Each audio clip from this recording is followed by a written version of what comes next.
Lembra-te dos teus novíssimos, e não pecarás.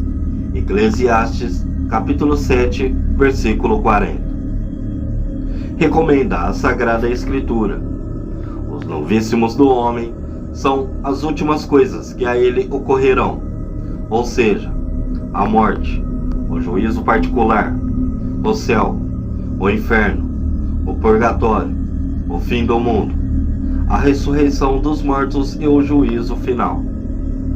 A 9 de março, a Igreja comemora a festa de uma grande santa, cuja vida foi marcada por extraordinárias visões que teve do céu, purgatório e inferno, bem como a ação dos anjos e dos demônios neste mundo. Trata-se de Santa Francisca Romana. Nasceu ela em 1384, da nobre família dos Brussa. Com apenas 12 anos, levava já uma vida extraordinária. Sua intenção era de não se casar, mas seu confessor aconselhou a não resistir às instâncias de seus pais, tendo esposado então Lourenço de Poziane. Logo que se casou, caiu gravemente doente, sendo curada milagrosamente por uma aparição de Santo Aleixo, mártir romano. No lar, o teor de sua vida era severo e admirável.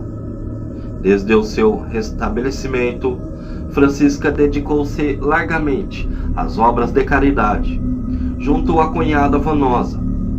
Pedia esmolas de porta em porta para dar aos pobres nas vias públicas, em zonas onde não era conhecida.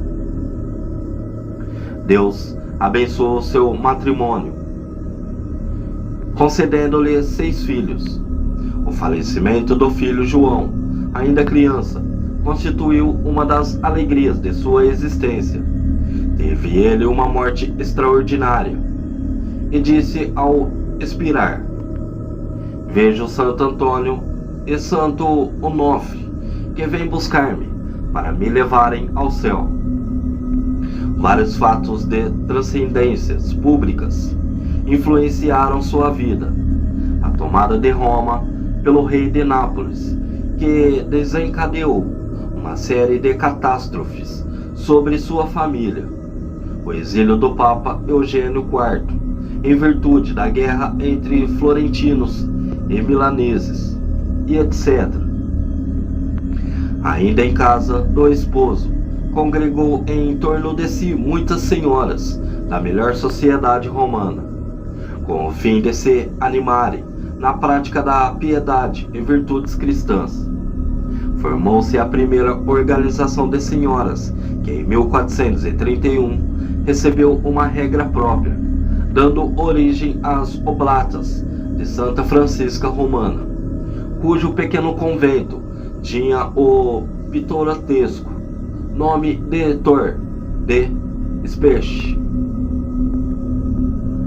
Após a morte do marido, juntou-se às suas filhas espirituais, conduzindo-as aos hospitais e às casas dos pobres, muitas vezes em lugar de um remédio ou recurso insuficiente. Foi uma cura súbita e milagrosa que Santa Francisca levou aos necessitados. Deus a consolou com revelações e comunicações místicas sobre a vida de Nosso Senhor Jesus Cristo e Maria Santíssima. Tornou-se célebre por seus milagres e dons de cura. Restituiu a vista aos cegos, a palavra aos mudos, a saúde aos doentes, e libertou muitos possessos do demônio. Santa Francisca teve o pressentimento de sua morte e preveniu seus amigos. Pedia a Deus que a levasse desta vida, pois não queria ver as novas crises que já começavam a assaltar a Santa Igreja. Caiu enferma, vindo a falecer em 1440. Na vida dessa mística italiana, as visões ocupam um lugar saliente, a propósito do que a santa viu sobre o inferno. O célebre escritor católico francês Ernest Hello apresenta um apanhado sucinto e sugestivo em sua obra Psiconomia des Saints, o qual exploremos nesse vídeo.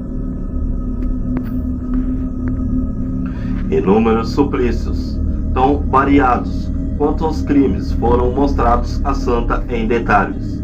Por exemplo, viu ela o ouro e a prata serem derretidos e derramados na boca dos avarentos.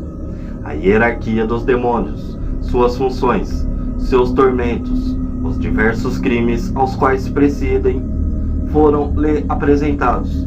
Viu Lúcifer, chefe e general dos orgulhosos, rei de todos os demônios e precitos, rei muito mais infeliz do que os próprios súditos.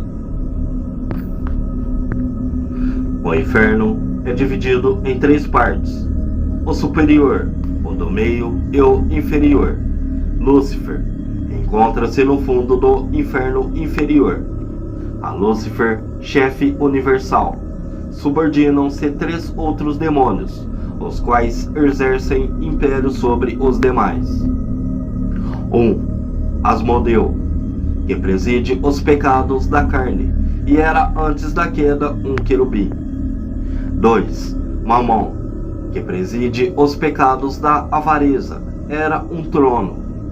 O dinheiro fornece, ele sozinho, uma das 3 grandes categorias.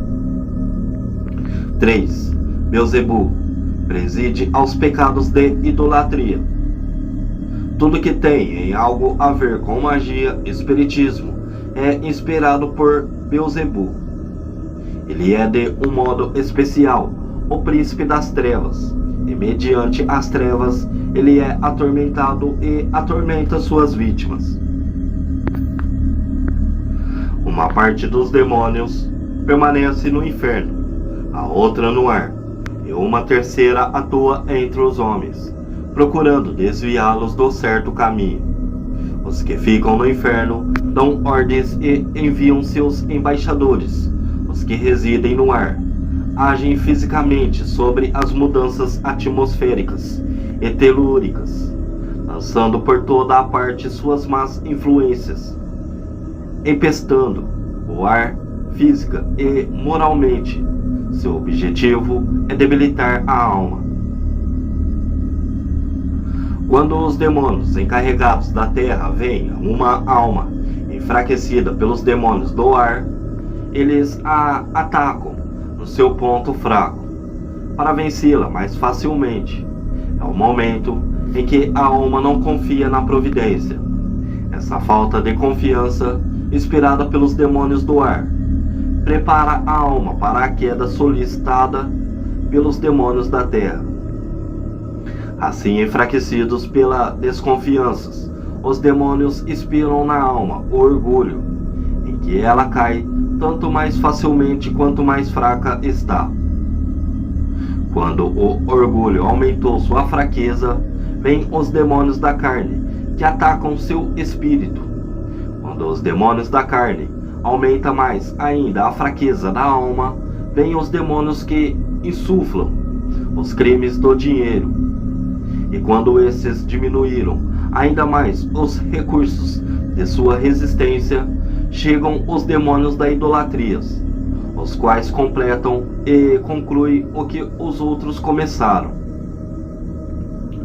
Todos se articulam para o mal, sendo esta a lei da queda.